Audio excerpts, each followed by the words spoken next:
And there's Okay. a Native American belief that trauma is passed down 7 generations before it resolves. So I think what makes humans more than animals, what the greatest thing that humans have is our ability to predict. Like they're a way of going in the shore, but they're eventually gonna simmer out and fizzle away. And everything in a person's life, for the most part, not everything, but most everything, you're going to recover from. Nobody stays forever.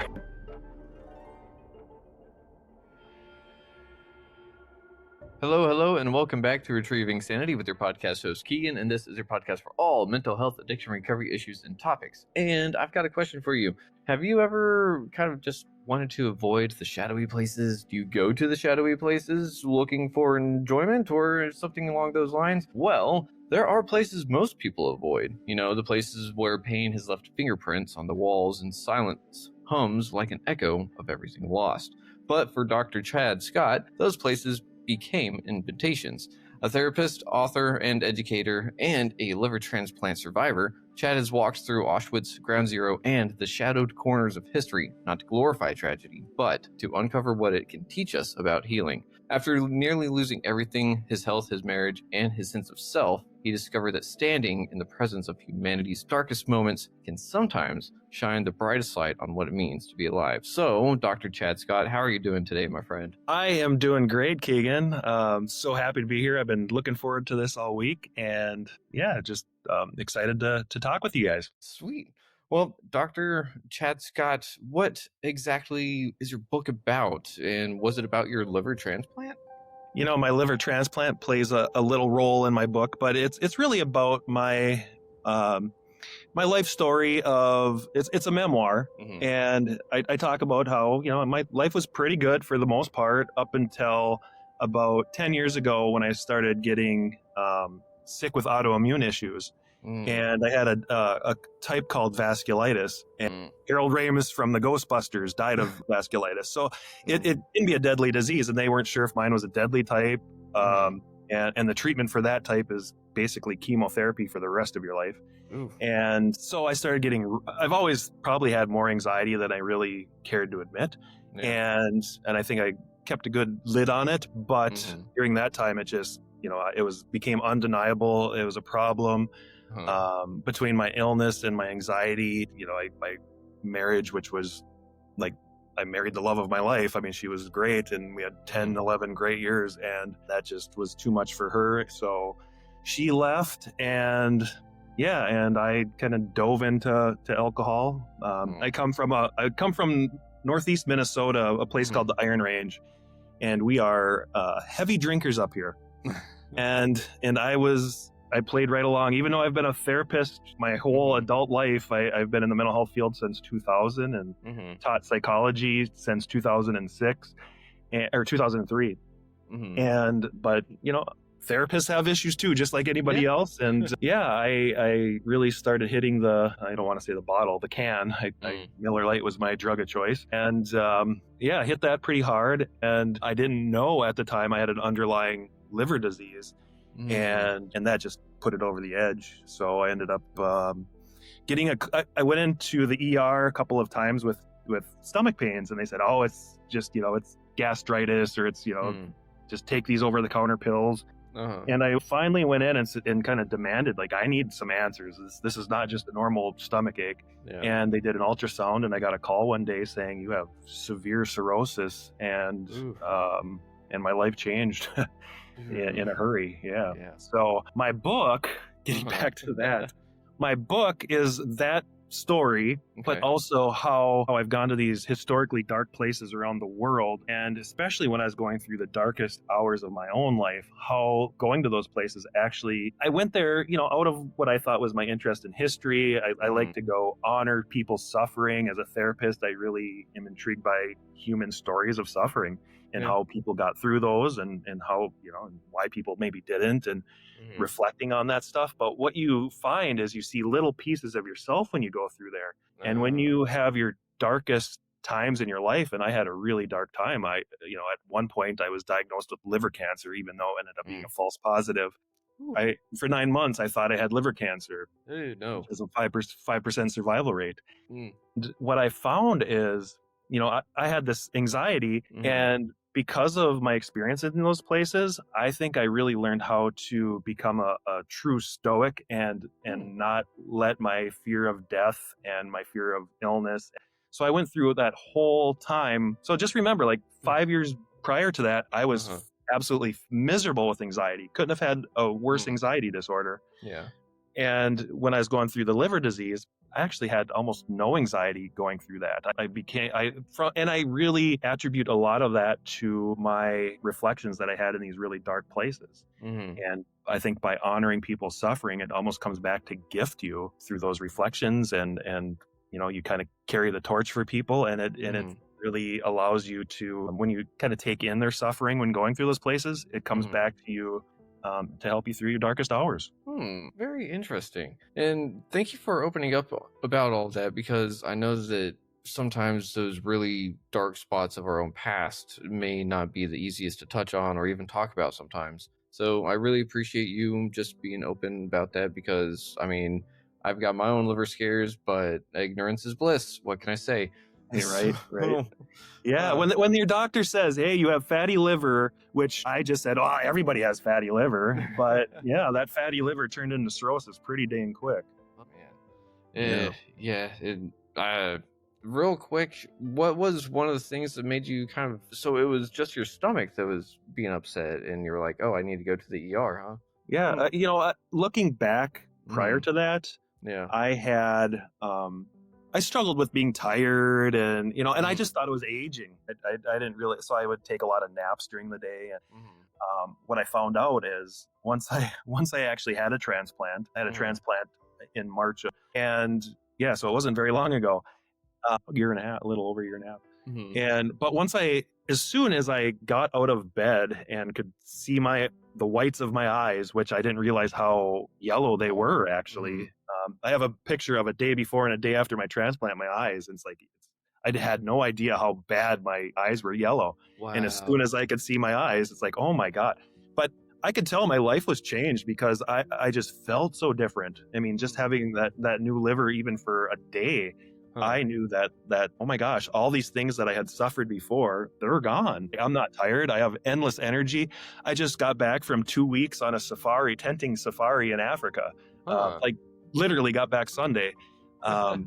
Yeah, so wow. I mean, I'm living life, and before I wasn't. Yeah, that's very interesting that you were able to see such a profound change in literally a day. And I mean, that would be a scary part too, because I know my eyes are not as wide as I'd like for them to be, like on the very, very outer parts and everything. Yeah. So it's like, but I don't really have anyone to blame but myself. And that's the biggest regret that I'd say I'd ever have, is just throwing my health away, kind of like that. But you're able to now sit there, and you've been through the fire and flames per se, but rather you've been through the shadows, right? Oh, absolutely. Absolutely. When we were talking earlier, I was talking about going through the Paris catacombs, and I think that's a good example, because you would think the catacombs, where there's 6 million skeletons in the catacombs, you're walking through just these piles of bones and skulls, and you walk through there and you see a skull and you think, this person had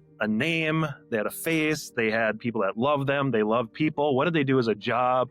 And and you have these reflections about, like, gosh, this is going to be me in not that many years. And you walk out the other side of that, and walking through darkness, and the darker the place, the more it really at least hits me. For example, I start my book off with walking through the gas chamber at Auschwitz. There's one gas chamber that's called Crematorium 1, and it's the only one that's still standing today, I believe. And you walk down in there, and it's just a big cement basement, and and nail scratches on the walls, and I mean and then my tour group kind of went through there, because you have to go through with a tour group, and the tour group went to the next room fairly quick, and I just stopped in my tracks. And I could just picture people falling one by one, men, women, children. I mean, the thousands of people that died in that very room. And right standing in the gas chamber, it was like I knew life was changed in that moment. I knew I could not walk out the other side of that building and not be a changed person. And it wasn't, I mean, it was terrifying, yes. And then you walk into the next room and you see the furnaces. And you see rail tracks going to the furnaces, and you're thinking like, I mean, this is the industrial scope of Auschwitz is just unbelievable. And then you walk out, which is a major relief when you walk out, but you feel like you carry those people's stories forward. Like from then on, I was much more aware of you know, for example, just, you know, wars around the world, and you know, I've become more of an advocate, I think, for peace. And but also, when you go through the darkness, you know, whether it's the catacombs or Auschwitz, you know, walking through the darkness is one of the quickest ways to changing your perspective in your own life. And it's one of the, you know, walking through the darkness illuminates life. And they call that a Memento Mori. And a Memento Mori, actually, it came from the Romans, where they'd throw major parades for Roman generals, and they'd get really cocky. So they would hire a person to walk behind them. And when they got too cocky, this person would whisper in their ear, Memento Mori. And Memento Mori means, the Latin transition is, remember you must die. And that caught on in the, you know, the Victorian era and the Elizabethan era, and with Christianity, and it became more of a remember you must die. And the flip of that coin is remember to live with great intention, love deep, smell the roses. You know, everything is a little more beautiful when you walk through the darkness and you get to that other side. And you know, there's other ways maybe to do that. I don't know how you feel about psychedelics, but that, you know, is a big up and coming treatment for PTSD. I was just at actually the book is right here. The Body Keeps the Score. Bessel van der Kolk, I went to his conference a few months ago, and that was kind of the biggest thing that they talked about, is how psychedelics under certain conditions of a therapist and things like that can be really healing. Other ways is having a major illness and a lot of people that have had cancer or major heart attacks or things, they talk about how that has changed their perspective on their life, and they're going to not take life for granted anymore. And, you know, you love deeper, and you're just a better person overall, I think, when you go through those things. Another one is, they call it the overview effect, when astronauts go up and they see Earth and how small they are, and, you know, how small Earth is compared to the whole universe, and, you know, how they're just like a little speck of dust on, you know, in a, you know, like a speck of sand on a beach or whatever. And, you know, and that really changes how you see life. And dark tourism, without a doubt, does that. Yeah. So there's actually a really good book. It's more of an academic book. You know, you kind of have to like academic type stuff, but it's how dark tourism and religious pilgrimages are very similar. And you go into those places, especially the really dark ones, and you ask the bigger questions of life, like, you know, what am I here for? What happens after you die? Things like that. And it really, again, changes your perspective on life. Yeah, it's interesting that we're talking about changing perspectives, because really, whenever we're faced with life or death situations, the situation itself, we really don't get much of a, like, 10-second, do you want to do this or not kind of thing, right? It's very much a split-second decision. But then whenever we have those things that really just seem to trudge on, such as a chronic illness or something, it gives us that time to really reflect. And that's the moment that our perspective is able to shift, I think. But a lot of people don't really shift it. Why do you think that is? Why people don't really shift their perspective? You know, I think a lot of it depends on your intention when you go into, you know, I can speak for dark tourism more.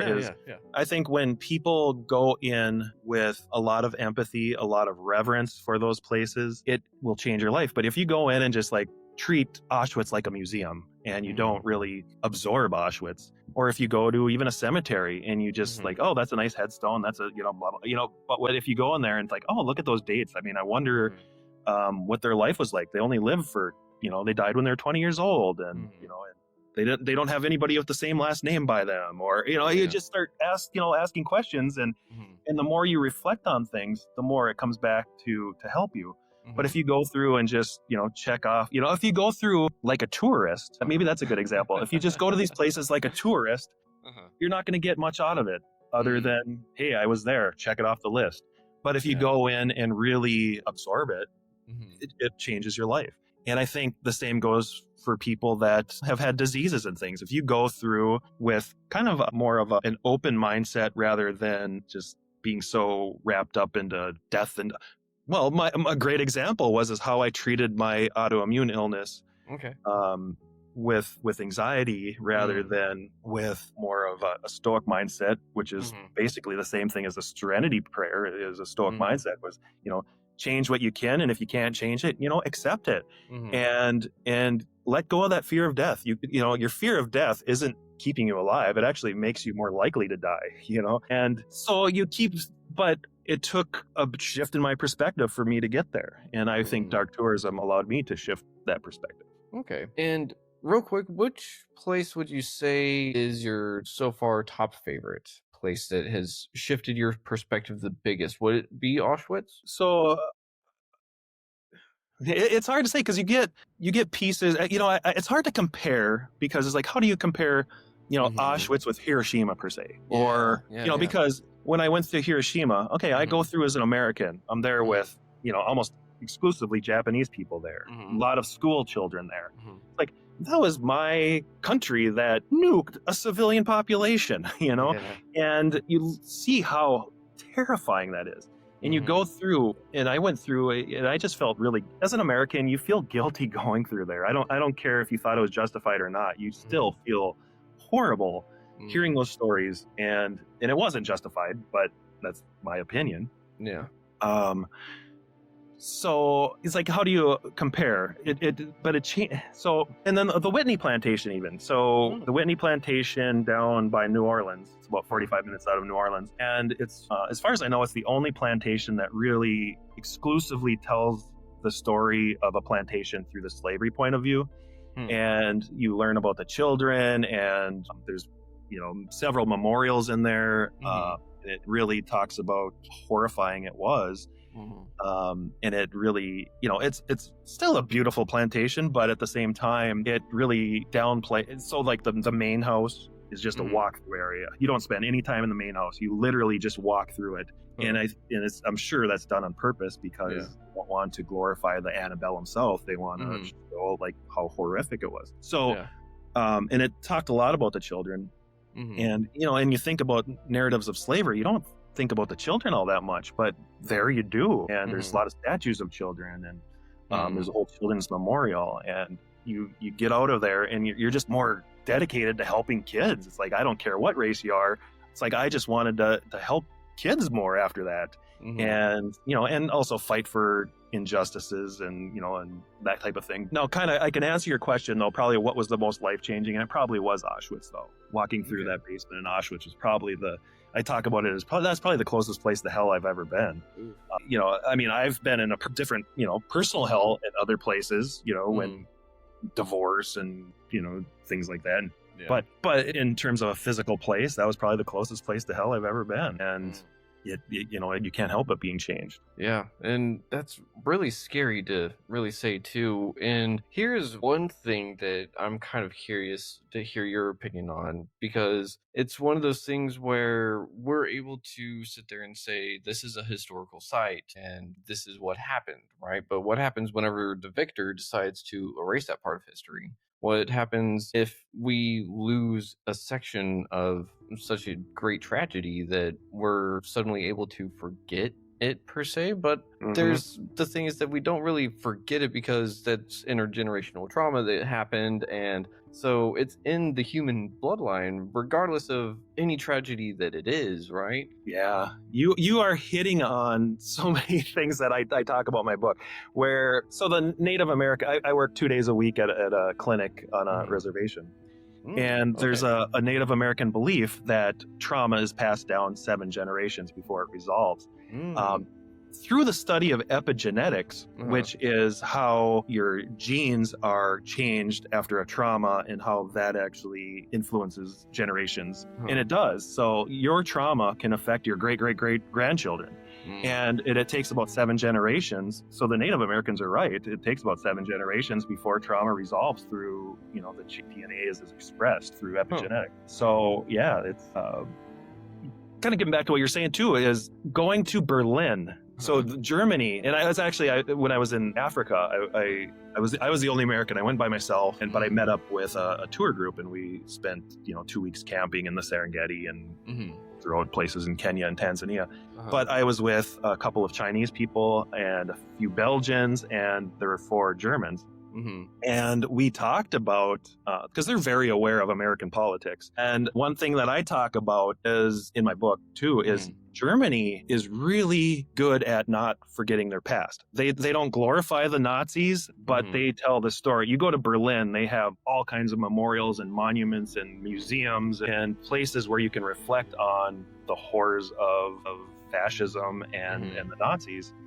And, there's a place called the Topography of Terror, which it talks about the 1920s and 30s Berlin, and then how, getting into World War II and how Hitler came to power. And it talked about how they banned books, how he started a police force in the major cities, and then started, and under crime, so he wanted to fight crime in the major cities, especially Berlin. And all of a sudden he started arresting his political rivals.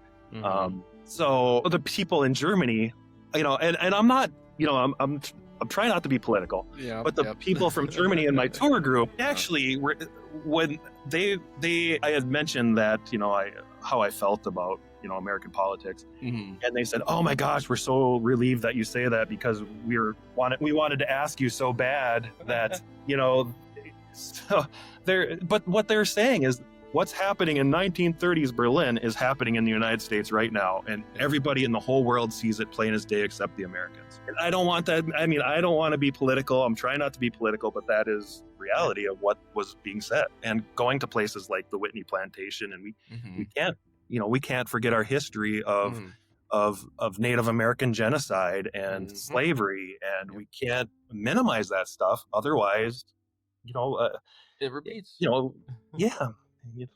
We need to listen to historians and social scientists, and not politicians and political pundits. Yeah. Oh, I 100% wholeheartedly agree. And what's that other saying? If history doesn't repeat, it rhymes. And that's the thing, is that I don't know many stanzas that can rhyme with fascism and still not be fascism. Oh, right. And that's the scary thing, right? Because whenever we're sitting here in the 1920s, 1930s Berlin of sorts, we're also kind of sitting here going like, well, what can we maybe do in this regard, right? Because I know for myself growing up, I was always like, what would I have done during those times? And it's right here, right now. And it's like, oh, well, I'm doing a podcast, but this is something that is hopefully something that will help people along the lines, because this is a way to heal, right? Because if we also sit there, and I'm glad that you brought up the Native American genocide and stuff, because if we forget that, we're bound to do it again and again and again, in some way, shape, or form. Exactly. It might not be the same exact way, I mean, I don't think we're going to ever see slavery the way we saw it in the past, but we could definitely see, races being very much, kind of, we pay them minimum wage, and all the, the privileged, the half of the white folks, are making millions of dollars on the backs of everybody else. Yeah, technically not slavery, but it is, Yeah, and that's the thing, is that they're going to try to find it because we're more educated, or we should be, and they're going to try to find another way to drape the veil over our faces, per se. And and that's why it's so important, I think, to change our perspectives on things, because if we always look at the same thing with the same perspective all the time, I know for myself, I would be dead. I would be dead a long time ago, and there's nothing I could have done after that. But I had something that shook my life to its core, and my perspective changed ever since then. And you had something very similar, but now we're trying to help people realize that there's something good that comes out of the dark, right? Yeah, absolutely. A lot of people who have gone through addiction talk about their rock bottom moments. And do we want our country to hit a rock bottom moment before we change? No. Do we need another civil war? Because that's got to be rock bottom when you have a civil war. And do we need another civil war before we realize that our country's up, And so I think another perspective to see is what the bar for fascism is, and it's when people are more afraid to say something than they are, because they're worried about the repercussions if they do say something. And the thing is we all need to be talking and saying something. Otherwise, we are a fascist society. Yeah. Oh, I'm really, really glad that you brought that up too, because it's one of those things that normally we don't try to get political on the show because it's one of those things like, hey, we're trying to deal with mental health.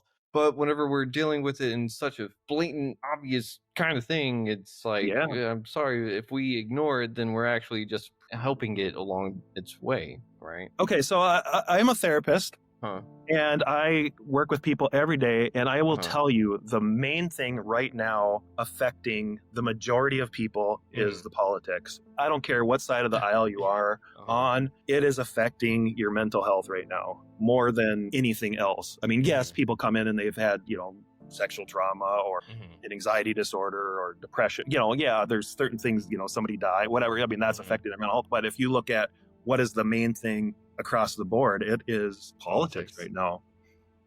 Yeah. So is there something that you can take from your dark tourism and apply it to those politics in a sense? Or is that really just the quickest draw that we can do right now is between what's going on in America in 1920s and 30s Berlin, Germany? So I think what makes humans more than animals, what the greatest thing that humans have is our ability to predict. And it's when we predict accurately that we kind of get this homeostasis and the human ecosystem, becomes stable again. And we need to start looking at science, looking at data, looking at things that are just, realistic and not be fooled by Facebook algorithms and and other social media and politicians and pundits, and because they have an agenda. We need to look at data, and when you do that and you can predict things right, that will create a stable world. But and the thing is too is if you look at the history of the world, good always wins, but it might wipe out a whole generation of people. World War II killed how many, millions of people. World War I, I mean, and you can go back all, but it always good wins eventually. Yeah. And I think that that's something that's really good to highlight too, because whenever we're dealing with this political climate, whenever we're dealing with our own morality, especially in the moment, it's one of those things that it's good to know that even if I'm not here, the good will eventually reign supreme, Absolutely. Well, I think I'm just echoing what you're saying is if we are not here, and that's the thing is we can't fear our own deaths. I mean, we don't do anything stupid that's going to get you killed, but we can't fear our own deaths because if we do, we're not going to get out of our comfort zone to help people. And we need to get out of our comfort zone, speak up, and let people know that we think things are up and, things need to change. And when we do that, other people hear you and they feel comforted by your words also. And if I'm not here tomorrow, the world will, at some point again, stabilize and be good again, but let's not let it get bad. Let's not let it get bad. And hopefully if it does get a little bit more turbulent, it settles down pretty quick. But it's one of those things that whenever we are struck with tragedy or the things like that, humans have a really good tendency to kind of pull together, right? And that's another thing that the darkness or the hard times really do a good thing about, is bringing people together, showing people their strengths, right? Even though it may seem impossible per se. I mean, even going through Auschwitz, I mean, most everybody who went there, they died as soon as they got there. They got off a train, and then the doctors said, if you don't look healthy, you go right to the gas chamber. If you look healthy, maybe you'll live for a few months. But some people made it through Auschwitz, and so not all these dark places. I mean, they're dark, but some people made it through. My favorite book is Viktor Frankl's Man's Search for Meaning, where he was a psychiatrist who ended up being a doctor while he was at Auschwitz, but he was a Jew and he was kept alive because he was a doctor, but he created this theory called logotherapy, which is, basically meaning. Logo is Latin for the word meaning. Huh.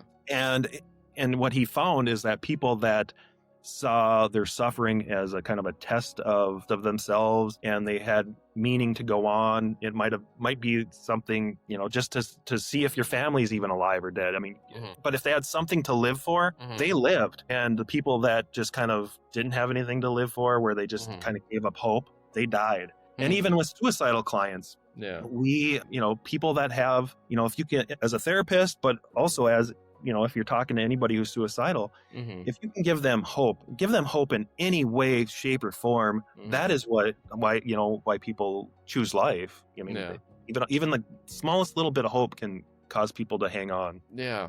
I'm so glad that you said that too, because hope can be something that it seems like it's gone sometimes, right?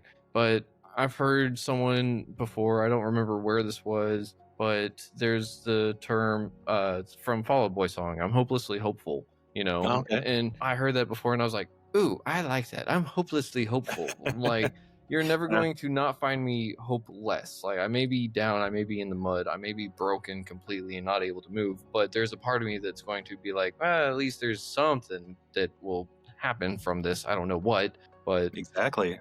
And it sucks though, because sometimes it does kind of literally drag you through the mud and you have to just kind of ride out the ride. Yeah. There's some in mental health we call, surf, or, you just, you ride those emotions out. You ride them like you ride your emotions like they're a wave going in the shore, but they're eventually they're gonna simmer out and fizzle away. And everything in a person's life, for the most part, not everything, but most everything, you're going to recover from. Nobody stays forever. I mean, it usually gets better. There are certain cases where somebody has a terminal illness and you're 100% going to die. And, and then, trying to muster dignity and not fearing death and being strong, and, and that is the meaning in their life, maybe at that point, and just dying with dignity, so even in the worst of circumstances, you can still have hope and meaning. And that's what keeps people going. Yeah. And so what was one of the things that kind of kept you going whenever you were kind of in the thick of it all? Good question. I think when I was going to a lot of these dark tourism spots, my life really, like I talk, they're little mirrors that emerge when you go to Auschwitz, when you go to Hiroshima, when you go to Whitney Plantation.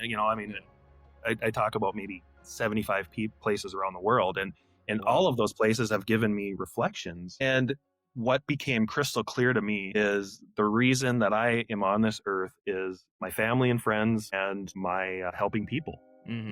Those are really the two things: is my family, friends, and helping people is what keeps me going. Yeah, I have hobbies and things I enjoy. I love to travel, love all kinds of things. But, I love aviation. I'm a private pilot. But that isn't my meaning of life. My meaning of life is helping people and loving my friends and family. So you're kind of able to catch that glimpse of your purpose while you were doing the dark tourism, right? So do you think that you would have actually came across that same discovery without it? Well, if you would have asked me that question 10 years ago, I probably would have gave you the same answer. Okay. But the difference is when you go to these places, you feel it. So you feel these places. And so I could have told you what my meaning of life was, but I didn't necessarily feel it as deep as I do now, as I did after I walked through Auschwitz. It's like life has changed when you go through these places. People may be familiar with the concept of emotional intelligence, and then you have your regular intelligence, basically how smart you are. Yeah. And people that are successful in life, what tends to be more important is your emotional intelligence. And when you go through these places, it ingrains in a part of your brain, it sears in your brain, in the emotional parts of your brain, that those lessons are always there. And they help me at, for example, I went through the Churchill war rooms and I went to Parliament and reflected on Churchill giving his "We will fight on the beaches" speech. And knowing how much that motivated England and the UK during, their darkest hours. And they were kind of on their heels versus the Nazis. They were getting close to, I don't want to say they're defeated, but it was getting closer to being defeated.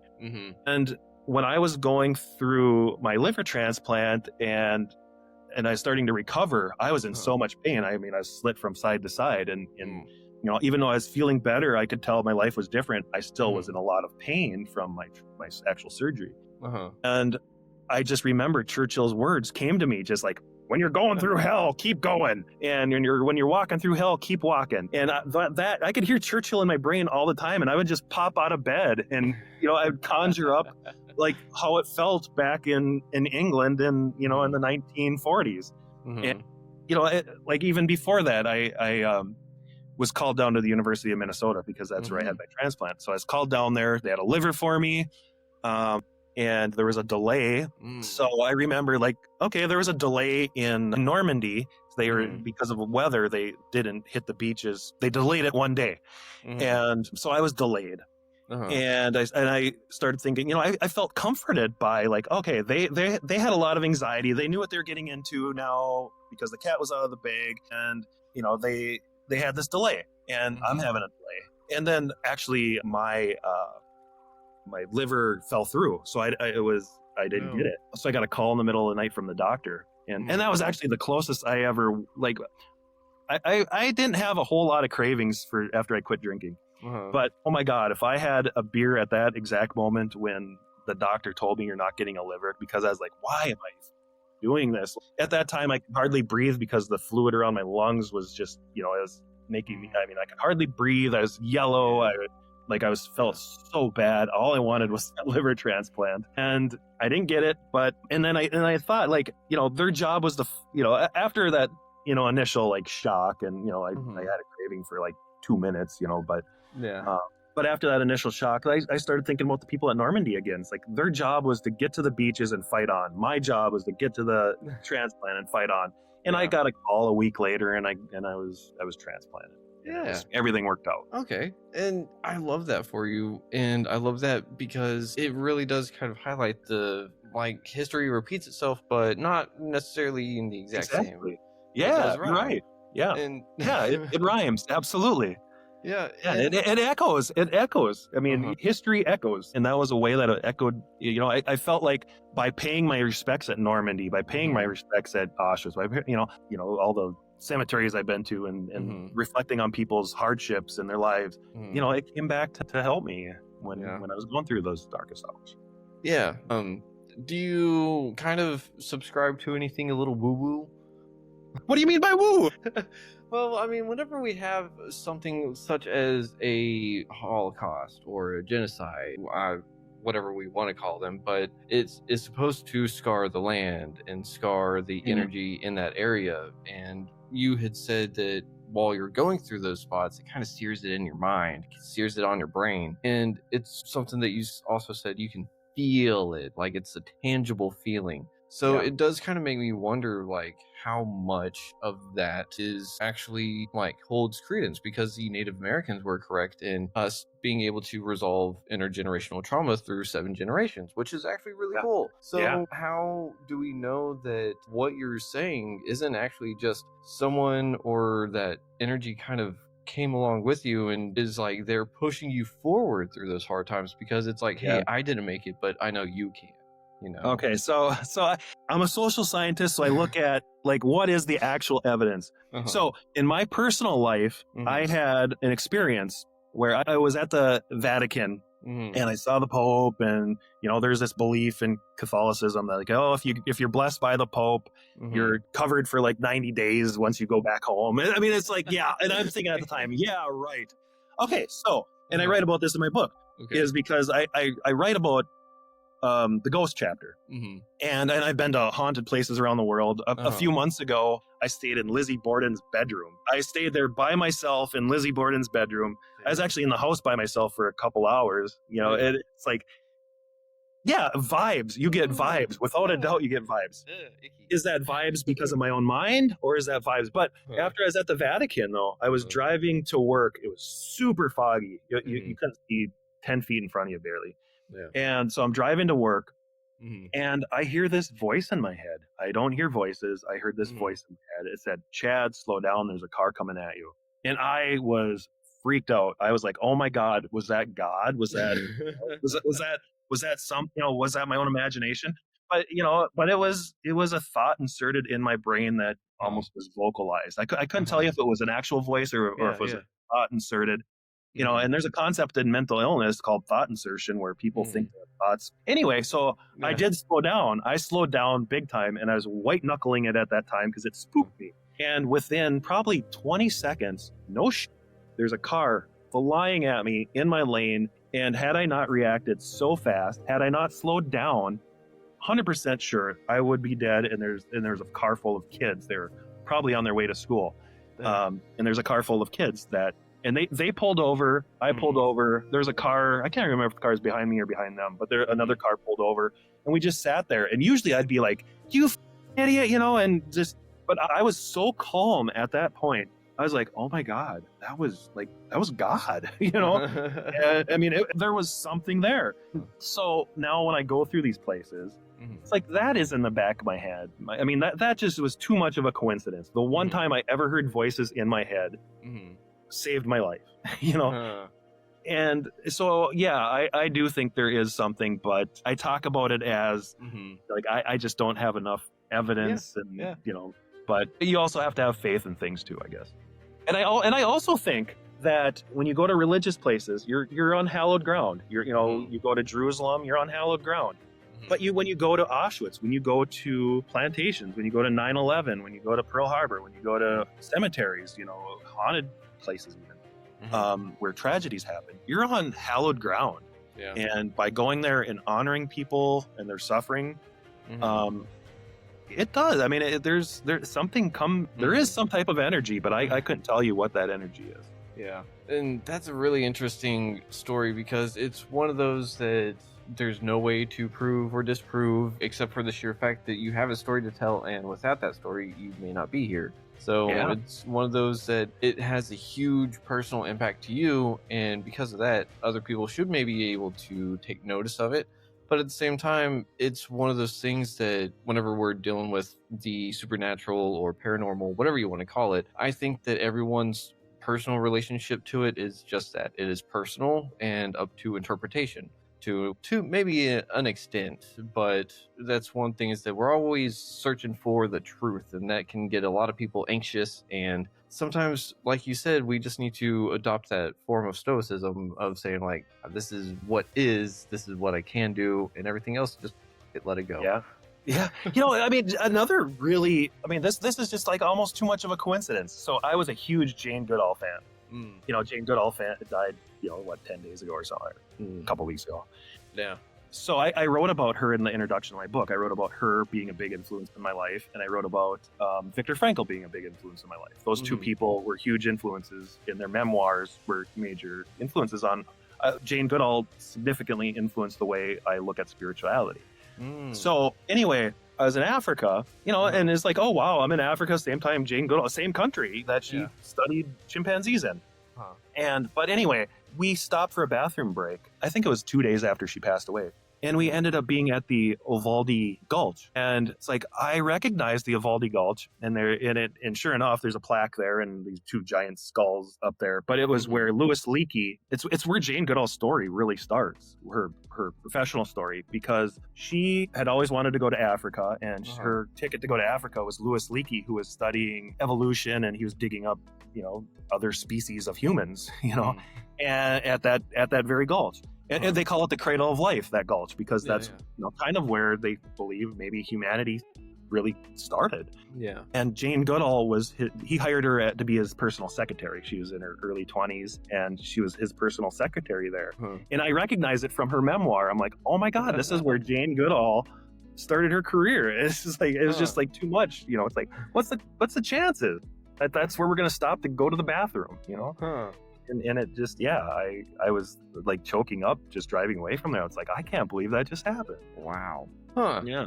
It's very strange how the world is both so vast and yet so small that we're able to have those kind of personal connections with someone that we've maybe never met face to face, and yet at the same time, we may be able to share that geographic location and be able to make that connection somehow. Exactly. And that's what dark tourism's all about, is going to, places and having a personal connection with with not only history, but the people that live that history. Mm-hmm. I mean, you go to the Tower of London, and that's where Henry VIII had Anne Boleyn beheaded, and Lady Jane Grey beheaded there, and many other people were beheaded at, and also you go there, and there's a prince, I can't remember his name, but two princes, and they were murdered by it was believed that they were murdered by their uncle because they were going to inherit the kingdom, and instead the uncle murdered him, and he inherited the kingdom. But anyway, you go there and you really reflect on their suffering, and when you do that, when you step in on this hallowed ground, you really learn again on that emotional level, and it comes back to just influence your life in a good, positive way, even though it was really dark things that happened. Yeah. And I think that there's something to be said about everything being hallowed ground, even though it may not be what is conventionally known as hallowed ground. Yeah, exactly. Real quick, we are getting near the end of this episode. So do you think that we could have you on in the future again? Because I don't think that we've really got far enough into dark tourism, what all it can offer, and what some other personal anecdotes you may have with it. Yeah, absolutely. I would love to be on. Sweet. But fun.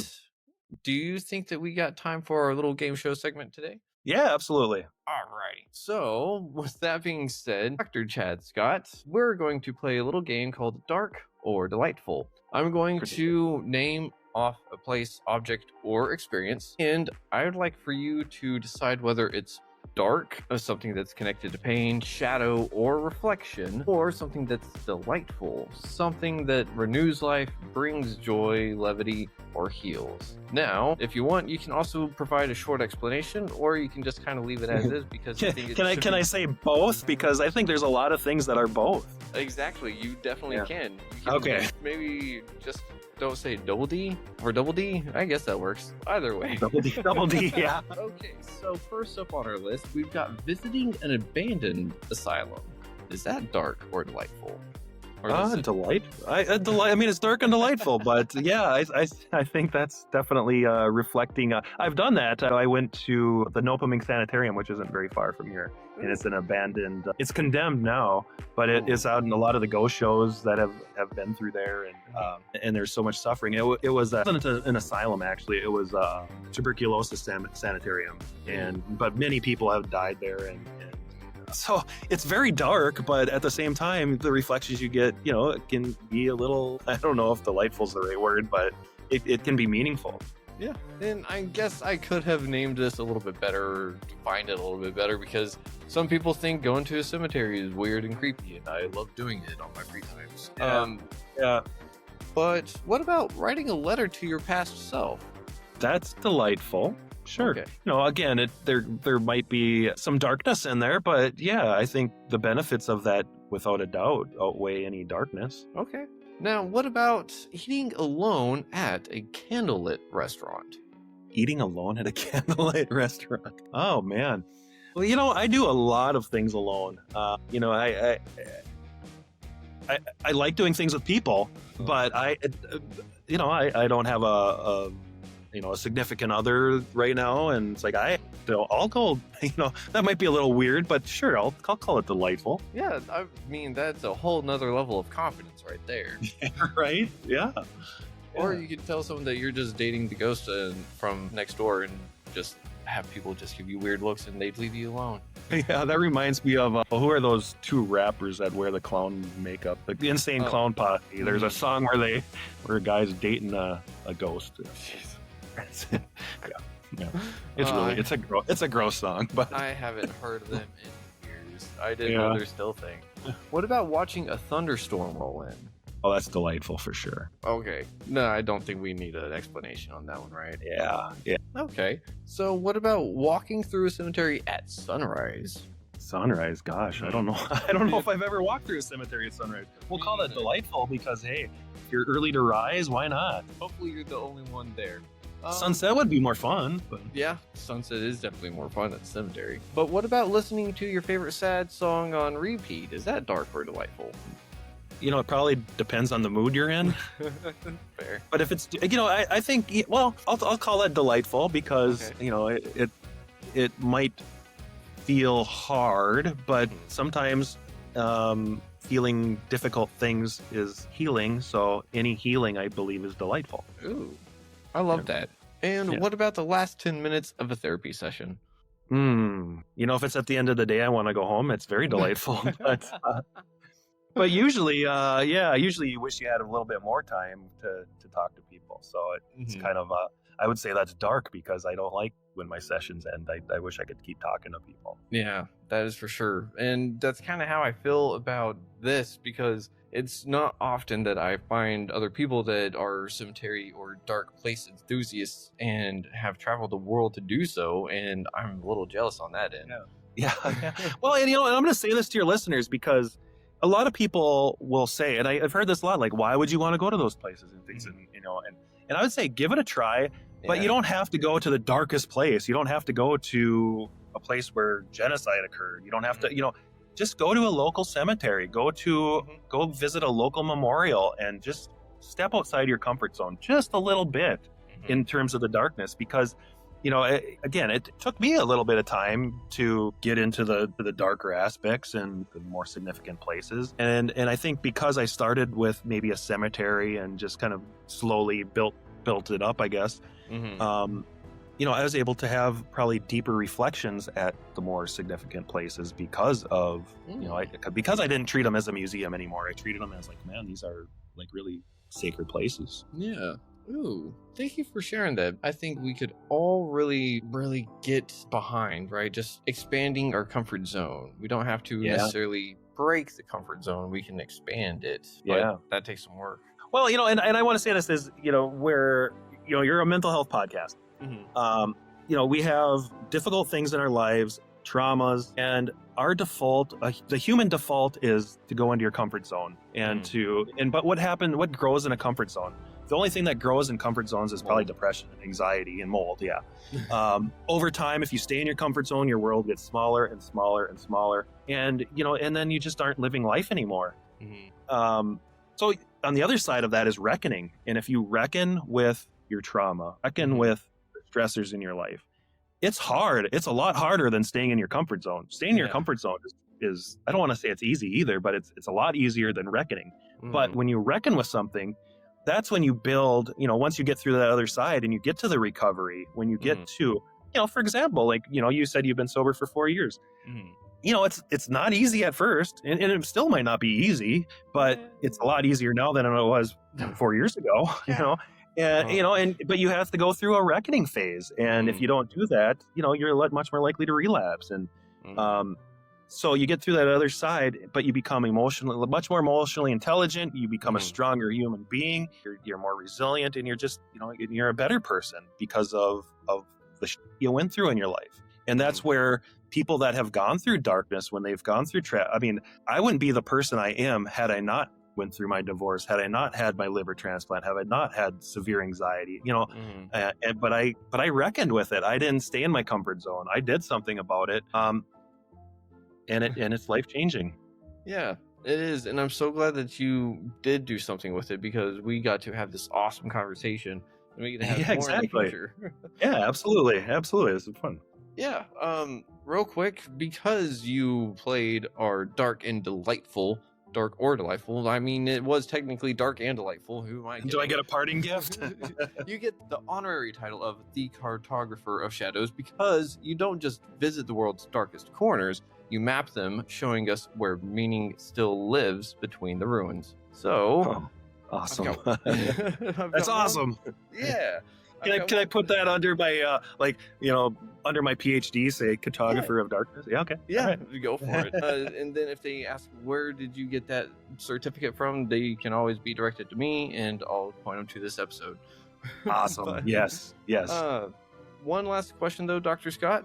The name of this podcast is Retrieving Sanity, and we explore how all facets of living life impact mental health. Looking at the incredible motley adventures of your life, what does retrieving sanity personally mean to you today, and what's one practice or perspective you believe is crucial for anyone on that journey? Reflection. Ooh. Reflection. If you just go through life and you don't reflect, you're not, kind of goes to that whole prediction thing. If you don't reflect on things, your prediction is going to just flap in the wind, and you're going to go with whatever political pundit or whatever your buddy tells you. You're just going to go down that bad rabbit hole.